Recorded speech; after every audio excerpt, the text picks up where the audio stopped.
And we are live. Welcome to the Sports Sesh podcast. I'm your host, Mason Shatwell, and again, James Evans couldn't join us today. Hopefully, he'll be back soon. But again, who needs James when we've got Jason Witt with us? How you doing, sir? Oh man, I'm doing great. Yourself? I'm doing very well. I've got to ask. Obviously, it's the name up on the stream, the Vanilla Gorilla. Where did the nickname come from? Yeah, so right for my professional debut, my last amateur fight, I cut to 155. Mm-hmm. I had no idea what I was doing when I was cutting weight. It was a terrible cut, didn't go well. Won the fight. After the fight, I blew up to like 198, 200 pounds. And my coach, Jason High, I'm a very athletic person. I'm a very muscular, athletic person. He's like, man, you look like a vanilla gorilla. Whole class starts laughing. And I had a professional fight a month later, and it just kind of stuck with that, and I used it for that time. And I felt like if I could get a nickname that makes me laugh, and when they announce my name and it makes me laugh during a fight, then that's the right one. Well, I was gonna go back to your last fight, but I'll go to the one just before that. Obviously, it was your UFC debut, extremely short notice. I know it didn't go your way, but how did that come about? The short notice fight with the UFC. Yeah, man. So I knew we were going to take a short notice fight. I knew my name was going to get drawn at one point or another. I was ready. I had bugged my management system every single day, every single week, texting them, calling them, wondering, what's going on. I was at work, kind of like I am now, and I'm just hanging out. I have my client. I'm a personal trainer. I own a fitness studio in Kansas City or Overland Park, Missouri, or Kansas, and I'm doing one of the sessions with my client, and manager calls me and says, hey, can you drop everything and get on a plane right now? And mind you, I live about an hour away from the airport, and I had to get on a plane. It was 12:45. I had to get on a plane by 3 o'clock, right? So I had to run home. I grabbed whatever I could. I told my wife, just, hey, throw whatever you can in the suitcase. I don't give a shit what it is. They called me again. They're like, hey, you got to get blood work done. I said, okay. So I had to drive all the way up north, get blood work done, and then I came into the airport. I made it to the airport by 2:10. I mean, I was hauling ass. They called me. I knew it was gonna be a short notice fight, but I didn't know it was gonna be 48 hours notice. But it is what it is. The outcome wasn't what I wanted, but you know what? It opened the opportunity for me to be in the UFC, and that's what I needed. How did you, obviously, with it being a short notice fight, how did that make you feel any worse or better despite the outcome? Obviously, I know a lot of fighters sometimes they go through after a loss, every person has their own different way of processing it. But with it being a short notice fight, was that any different, or was it just a loss? Not at all. You know what? Sato won the fight fair and square. I showed up, did my best I could, lost the fight, and it's one of those things. I'm the type of person that if I lose, I'm coming back stronger. And obviously, you saw that in my next fight after that. But yeah, no, I don't make excuses. You know what? Whether it's 10 minutes, whether it's 10 weeks, whether it's 2 days, I don't give a shit. If I lose a fight, I lose a fight. It's my job to go out there and win. It's my job to go out there and put on a performance, and I didn't do that. And so I have no excuses. Well, I'll go back to your most recent fight, obviously against Cole Williams. How did it feel, obviously, getting your first win in the UFC? Obviously, it was a very dominant display, and I've literally just watched it about an hour ago before talking to you again. And just in the first round, the elbows played a big part in that fight. Is that something you was practicing a lot during training? No, not really. It's not. I mean, I don't try to elbow my training partners in the face. Yeah. But it's something I'm aware of. It's something I've always had, kind of stashed away in my toolbox. It just kind of presented itself. I knew he'd miss weight. Our goal was to take him down early and kind of just grind him out. And the elbow presented itself. And once I hit him a couple times, I knew I was going to land something. I didn't know I was going to cut him that bad. I didn't know it was going to be that specific. But yeah, I mean, I take what's given to me. You give me an elbow to your face, I'm going to take it. With him missing weight prior to the fight, did you take that kind of as a bit disrespectful by not making weight, or was you just there to get the job done? Honestly, I could care less. You know what? You gave me free money. I'm all in. Mm-hmm. More people can miss weight. I don't care. All it told me he wasn't prepared for what was about to come.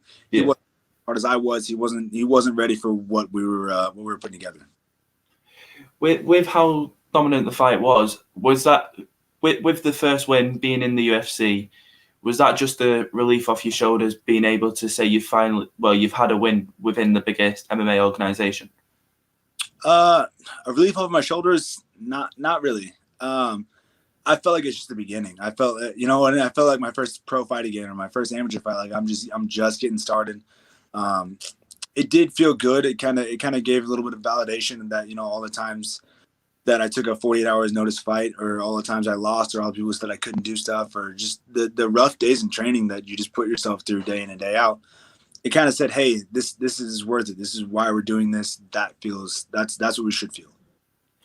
Well, during the fight, you mentioned, I spoke about the elbows, and you mentioned you didn't know it was going to come that badly. I know some fighters don't usually like being in there with a lot of blood because it makes it slippier in there, but are you one of them?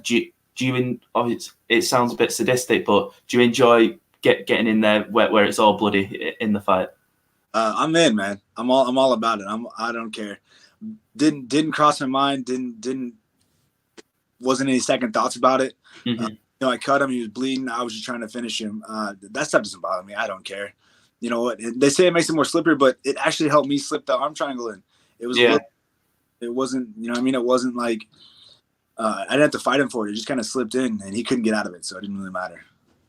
Well, after he tapped you to the arm triangle, what went through your mind as soon as you realized, obviously, you've won the fight? Ooh, that's a good question.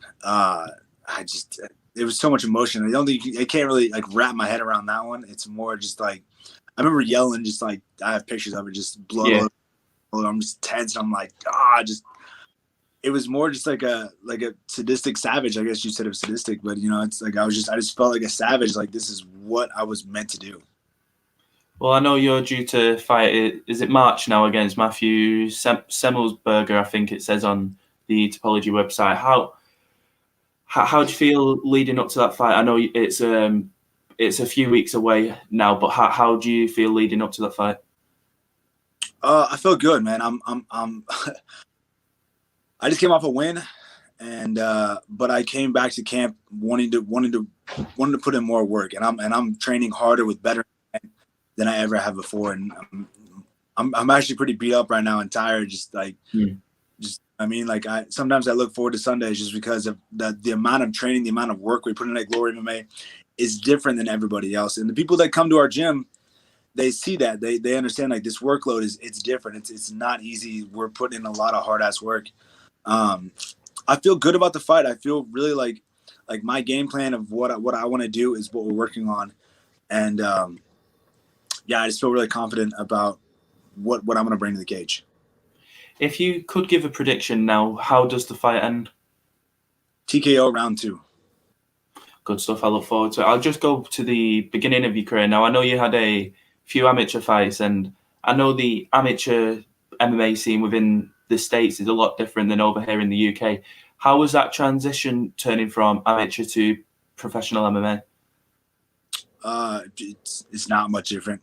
It's literally just you get paid.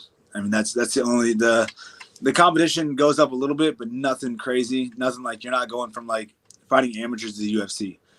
So I think the guy I fought was 1-0 also. So I mean, it wasn't much different. It wasn't like he had way more experience than I did. So yeah, in the United States, it's really not much different. It's just you get paid for it, and it's your record.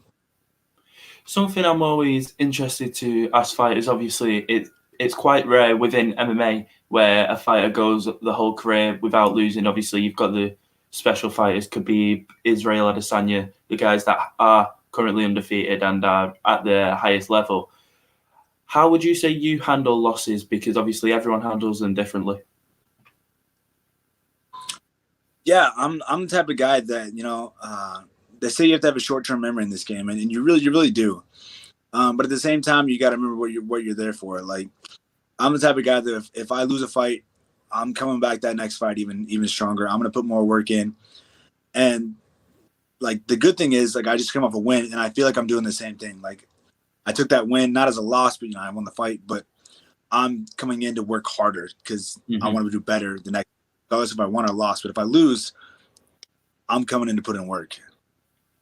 100%. I'm also interested to speak about different fighters about this subject as well. Obviously, MMA is filled up with every martial arts you could think of, and I know a lot of people have the preferences. Like I love training in jiu-jitsu specifically, but if you could choose a martial arts that you love training in the most, which one would you choose? I choose wrestling. Would you say that's the most important? Ask Khabib. Yeah. You know, but at the same time, you could ask Israel. Like Israel's not a wrestler, he's a striker. So I mean, there's everybody has specialties, and it's man, I think wrestling. I think I'll have my when I have kids. I think I'll have my kids wrestle just because I think that's the best way to dictate where a fight goes. You know what I mean? And obviously you have Israel who's really good at keeping range. He's hard to take down, but I think wrestling definitely plays the bigger factor in a lot of the fights. Well, yesterday I spoke to the UFC's Kyle Nelson, and lightweight/featherweight fighter, and he answered this question. When you eventually have kids, do you think, say 10, 15 years down the line, they come to you and say, Dad, I want to take up MMA. Would you support that decision, or would you try and edge them away from that? I'm gonna do whatever they want to do. Yeah. You know, I'm not a parent yet, so I can't really answer that question. I think I mean, I'd rather them not, just because this shit's hard, and I don't want my in that for a living either. I'd prefer them to own their own business or do something of that sort. But if that's what they want to do, then I'm not gonna turn away from their dreams. That's not my role. My role is just kind of like put them on a path that best helps them. And if fighting is in for them, that's what it is. Obviously, MMA, yeah. MMA's it's basically a side of two games. Obviously, you've got the physical side, like we spoke about, the wrestling, the kickboxing, jiu-jitsu, but then there's also the mental side, which is I've seen a lot of fighters over the years watching MMA. Obviously, if they've not got a strong mental aspect, they're not going to make it through. But do you think the mental side is more important than the physical? 100%. Yeah, and I've been one of the guys on the bad end of some mental fights. I've kind of cracked under the pressure. Mm-hmm. This is a while ago. Years I've put in a lot of work into it. But like, there's a lot of times I didn't come out as good as I should have. So I think mental is a huge part.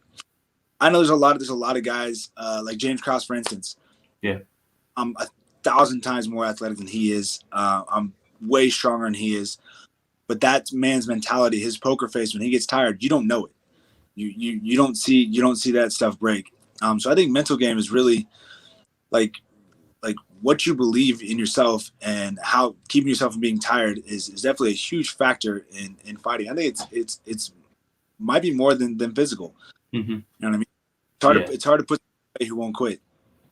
100%. And obviously, if someone's not got the mental aspect, they're not gonna make it through. So obviously, strong mental game is gonna play well into the hands. We've got a question here. On the mental side, how much does scouting and tape watching do fighters do to create a plan? So, do you watch a lot of your opponent's tapes before fighting them? I do. I watch a couple tapes, see who I'm fighting, kind of just get a mental visualization, because I do a lot of visualization. I think that helps me out a lot. That's something that's kind of helped me overcome my mental blockages down the road. But mainly I have James Krause and my coaches kind of game plan of what we need to do. So we'll watch tapes on it and we'll game plan.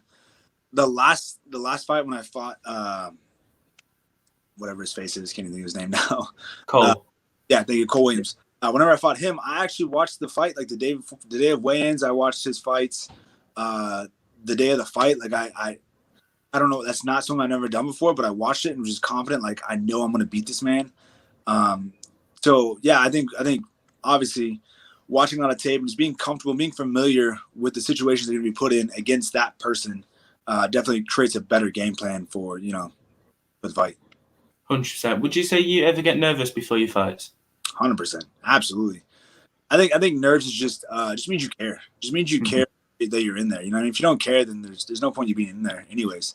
But I think everybody gets nervous. I think there's different levels to being nervous. Some people get super nervous. You can see like I don't know. I don't want to speak for Holly Holm, but you see Holly Holm, she's pacing back and forth like she's crazy. You got Conor McGregor, who's just loose as can be. We're all. I don't care what people say. Everybody's nervous in the cage, and there's just different extents to it. It's kind of how you react to it. Yeah, I know a lot of fighters say they don't get nervous, but deep down there's got to be some part of nerves because you're stepping in there preparing for war against another guy. So there's bound to be nerves there. But something I know you've had quite a few fights as well. But out of everyone you've fought, who would you say has been your toughest opponent to date?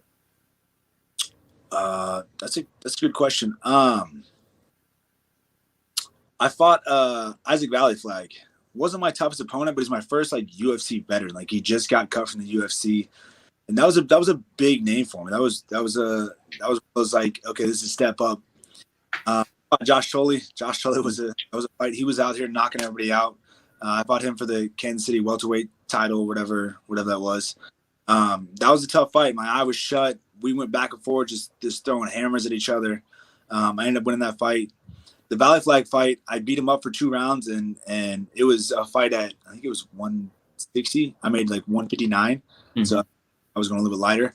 And I just gassed myself out in that 3rd round. I had to really kind of come through, and I ended up getting DQ, or he ended up getting DQ because he kneed me in the face. But those two fights were probably 2 of my tests that were pretty hard. Yeah, I know on your UFC debut, obviously with it being 48 hours notice, you didn't get to experience the UFC fight week as such. But obviously your second fight against Cole Williams, no, obviously that was planned a bit more in advance. How different was that fight week compared to a usual fight night, say, that you're used to experiencing fighting in an empty arena? Yeah, it was weird because so for the 48-hour notice fight, I got there, started cutting weight, made weigh-ins the next day, fought the next day, right? So I got to the Cole Williams fight. I got there Tuesday, and I was like, okay, I got to go start cutting weight. And I was like, wait, I still got like 3 days before I started doing this. So it was weird. I was just a lot more relaxed, had a lot more time. Everything wasn't like the debut fight. I had to go get blood. I had to go get blood again. I had to go to get physicals. I had to go this. It was just a day full of just a lot of stuff to do. And with the Williams fight, it was kind of relaxed. We got to go to the mall. We got, we had quarantine, obviously, but we got to just kind of relax, hang out. I got to hit mitts. I didn't just go straight into it. So definitely played out a little differently. Well, before COVID hit, and obviously everybody was allowed to train normally in that, what would be your fight routine for a week leading up to a fight? Exact same. Just hanging out with friends, not doing much. I mean, I like shopping. You can't ever go wrong going to the mall, especially Vegas is a nice mall. We just normally go shopping or go to a movie or something. Just chill. Nothing intense. I don't think I work out. I hit mitts like once just to kind of keep fresh. James Krause likes to keep us off the mats. He likes to keep us hungry. He likes, like, I don't know if like you ever took like a week off Brazilian Jiu-Jitsu. You're like, all I want to do is Brazilian Jiu-Jitsu. So like that's how he's like, hey, Monday's really your last practice. You're just drilling. You're not doing much. You're definitely not going live, but then like 4 days later, you're just itching to get back in the cage, and he wants that. He wants that when you go into the octagon. Mm-hmm. You've mentioned James Krause a few times. How much of a benefit does it have training with him? Obviously, he's a legend within the sport. How much of a benefit does it have for you? Best coach in the sport, bar none. Best coach in the sport, and everybody could say, "Oh no, our coach is best." No, I promise you. Best coach in the sport. He's a student of the game. He learns all the time. He's watching tapes. He watches a fight as a fan. He watches a fight as a coach. He watches a fight as a fighter. He'll rewatch everything over and over again. And he's super intelligent about the game. His fight IQ is just it's levels above people. And his coaching, he wants to coach. So for me, I take full advantage of that. I hit mitts with him. I ask him all the questions. He's just a phenomenal coach that really helps out a lot of people. We've got another question sent in here. You're going to have to give your prediction on this one because I'm not clued up with the Super Bowl. Who do you have winning it? Come on, I'm a Kansas City boy. I'm not a fan. I'm not. I don't care about football. You can ask my wife. She's like, why don't you like football? I don't give a shit. It just doesn't. But the Kansas City Chiefs in the Super Bowl. So, I mean, I got to root for the boys. I got to root for the home team. So, Kansas City Chiefs win the Super Bowl. I don't know the score. I don't care. I just know they win. There you go, Arch. You've got your answer there. Back to MMA. What got you started in the sport altogether? Yeah, I've always been a competitor. I've always loved competing. And I remember this clear as day. One time I was with my ex-girlfriend and I was like, "Hey, I just want to fight." She's like, "Why? That's so stupid." I'm like, "I don't want to hurt anybody. I'm not a violent person. I want to like hit somebody in the face, but I just want to compete. Like, who's better?" And like, there's a correlation of like 3 or 4 things that all kind of played together to that got me into fighting. Like, one was my uncle used to be a professional boxer and kickboxer, so I started training with him. I got into a fight with a buddy of mine a couple of years ago. He started training kickboxing, so I started training with him. And this I'm talking all this happened like a month of each other.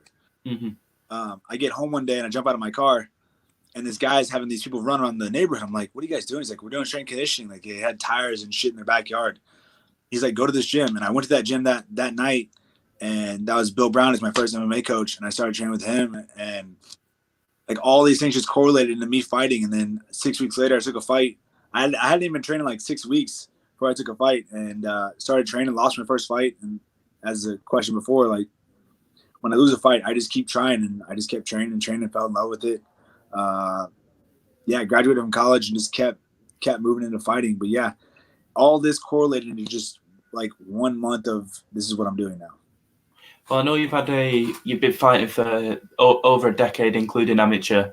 Out of each moment you've had in your career, is there a highlight moment so far? The Ryan Dixon fight was a huge. Obviously, Cole Williams is that's the number one because that's my UFC. I mean, that's my first one. But the Ryan Dixon fight, I just beat Josh Tolley, like we talked about previously. Yeah. And then I took the fight. I was at my in-laws' house, and we were eating cake and ice cream for my wife's birthday. And my coach was like, "Hey, can you make 160 in 3?" Like, I got on the scale. I was like 195. Now it's not the true 195. That was cake and ice cream and Mexican food and all that shit food or whatever. Because I just fought like a week later or a week before. So flew out. It was in Canada. It was my first time ever being out of the country. Fought out of the country. It's the first time I ever went to James Krause anywhere in my corner. Went out. He was supposed to be in the UFC. If he won that fight, he's in the UFC. That's just the way it was. If I won the fight, it looked cool. I went out and knocked him out in a minute. One of the most spectacular knockouts. I remember it clear as day. It was one of the most spectacular moments in my career and my life. 100%. It sounds it as well. Would you say you regret anything so far in your career? No, not at all. I wish I would have trained smarter. There's a lot of done better. There's a lot of things I could have done smarter. A lot of I probably should have went to glory a little bit earlier, but it is what it is. Everything played out the way it should be. Yeah, it's all a chapter in the book at the end of the day, I suppose. I know a lot of fighters make sacrifices throughout the career, and I'm sure you've made many, but what are some of the biggest sacrifices you've made? You know what? I've been a very fortunate person in my entire life. I've lost girls, dated, whatever. I'm like, hey, this is what I do, and they're not about like that life. But I missed out just like the normal things, just Christmas dinners, Thanksgiving dinners, just things like that. Like I had to sacrifice not eating those things. But like I said, I'm a very fortunate person. I've kind of been very lucky that I really haven't had to sacrifice too much. Well, on a day. I know you're quite busy, so I'll just get through some of the predictions I had ready, and then I'll wrap it up. Obviously, this one I want to see what you make of it. Obviously, it got announced I think yesterday. Jake Paul and Ben Askren in the boxing ring. What do you make of that one? I got Ben Askren by submission first round. Yeah. Fuck me. Come on now. Really? Like, it's so stupid. Like, one, Jake Paul wants to fight an MMA fighter to make himself look good. Cool. Don't pick the shittiest, like, Ben Askren striking whatsoever. He even said himself, he's like, look, I've never even went into the UFC to try and be a striker. I try to be a good fighter. Like, you're picking the guy who doesn't even box. He throws like 3 punches an entire fight and takes you down. Like that, you're not boxing anybody. It's gonna make Jake Paul look good or make Jake Paul look bad, which I could care less. Honestly, I hope Askren knocks him out. And yeah, I hope so too. Just because the way, and if Ben Askren gets cut from that fight or that can't fight, I'm in. Let's go. I'll fight Jake Paul any day of the fucking week. Jason Witt versus Jake Paul. It has a ring to that one. It does. What's his nickname? A nickname, does he? Nah, stupid. Yeah, he's no Vanilla Gorilla. I'll go to your weight within the UFC. Obviously, welterweight. The title's on the line at the next pay-per-view. Kamaru Usman and Gilbert Burns. Who'd you have winning that fight? I got Usman. I think he's just too athletic. I think he's too good. I think his range is it's really well. And Burns is good, man. They're both good. That's a tough fight. I just think Usman's just a little bit better. And then one more fight, and then one more question. Stipe Miocic and Francis Ngannou throwing it back down. Who'd you have winning that? Man, I gotta go Stipe. I gotta go Stipe. Just I think he's. He just outclassed him that last fight, wore him out. But gosh, damn, if Francis hits you, like you're dead. Like there's no getting back up. You know what I mean? So all it takes is one. So I'm not betting anything on that fight because you never know how that's gonna go. It's a heavyweight fight, so anybody can go down. But if I'm gonna go Stipe on that one. I think he's just too technical. He's the best heavyweight of all time. Then last question I've got is for somebody that's just wanting to start out within MMA and start competing. If you could give them a piece of advice, what would you give? Find a great gym.